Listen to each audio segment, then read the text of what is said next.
કાલે અમે ખેતરમાં કામ કરતા હતા, તમને આ સિક્કો મળ્યો હતો. Good morning, welcome to my new blog. તો ગાઈઝ અત્યારે 4 પડી ગઈ છે અને આજે જ્યાં કપાસ જ્યાં ચોખ્ખા કરવાના છે ત્યાં મજૂર આવ્યા છે. તો એ ભાઈને ત્યાં જશે અને અત્યારે આજે ગાયોનું બધું કામ મારે કરવાનું છે. જો ગાયોને હવે ચાર નાખવાની બાકી છે, હવે નાખી દઈશું. અને જો ગાઈઝ આ ઊભી થાય છે, બેસે છે. 2-3 દિવસથી એવું લાગે છે વિવાસે, આજ વિવાસે કાલ વિવાસે, પણ કોઈ મુમેન્ટ જ નથી હજુ. અને ગાઈઝ એક નાનકડી વાત હું તમારી સાથે શેર કરવા માગું છું કે જો અત્યારે અમારી પાસે 6 ગાયો છે, પણ અમારી એક ગાય આગળ પહેલાં એક મરી ગઈ હતી, એટલે નહીં તો 7 ગાયો હોત અમારી પાસે. એની આખો એક વિડીયો હું બનાવીશ, જેની વાત તમારી સાથે હું શેર કરીશ કે શું થયું હતું ગાયને ને બધું. ગાઈઝ તો અત્યારે ગાયોનું બધું જ કામ પૂરું થઈ ગયું છે. અમે ચાર પૂરો પણ નાખી દીધો છે અને પાણી પણ પાઈ દીધું છે. કાલે અમે ખેતરમાં કામ કરતા હતા, તમને આ સિક્કો મળ્યો હતો. ખબર હોય તો કહેજો કે આ કેટલા રૂપિયાનો સિક્કો છે, કોમેન્ટ કરજો. 1957ની સાલનો છે. જુઓ સ્પ્રે મારું ભાઈ લાવ્યો છે, એની સ્મેલ એટલી મસ્ત છે ને.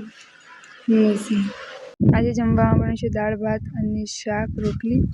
જમી લીધું છે અને ભાઈ ખેતરમાં છે, કારણ કે ગાયનું ધ્યાન રાખવાનું છે. નવી લાવી છે એનું, કારણ કે ગમે ત્યાં જગ્યાએ એમ કોઈ ઠેકાણું નથી. તો અત્યારે પપ્પા જવાના છે માણસા બાઈક લઈને, અને અમે એક્ટિવા લઈને જઈશું ખેતરમાં. અત્યારે ભાઈનું ટિફિન ત્યાં ખેતરમાં જ લઈને જવાનું છે, એટલે ટિફિન લઈને જઈ રહી છું. અને વરસાદ ચાલુ થઈ ગયો છે. જુઓ છોટા ચાલુ થઈ ગયા છે, વધારે આવેલા સારું.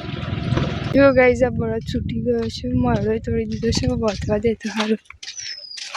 અત્યારે સાંજ પડી ગઈ છે, પવન એકદમ પાસ આવી રહ્યો છે. હમણાં છાંટા આવ્યા હતા વરસાદના, પણ બંધ થઈ ગયા.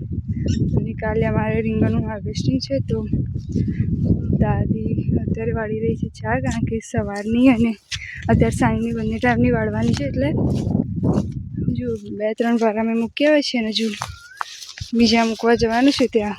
પછી ગાયો ધોવાનો ટાઈમ થઈ જશે, તો પછી ગાયો ધોવા લાગીશું અમે.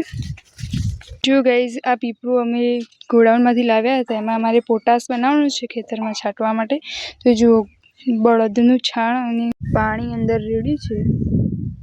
આની અંદર હજુ ગોળ વગેરે બીજું બધું નાખવાનું છે, તો હવે કાલે નાખીશું. આટલું અત્યારે ખાલી છાણ ઓગળવા માટે મૂક્યું છે. ગાઈઝ અત્યારે ગાય દોવાનો ટાઈમ થઈ ગયો છે, તો ભાઈને પપ્પા બેઠા છે ગાય દોવા માટે. અને હું આ વાછડીને પી રહી છું દૂધ.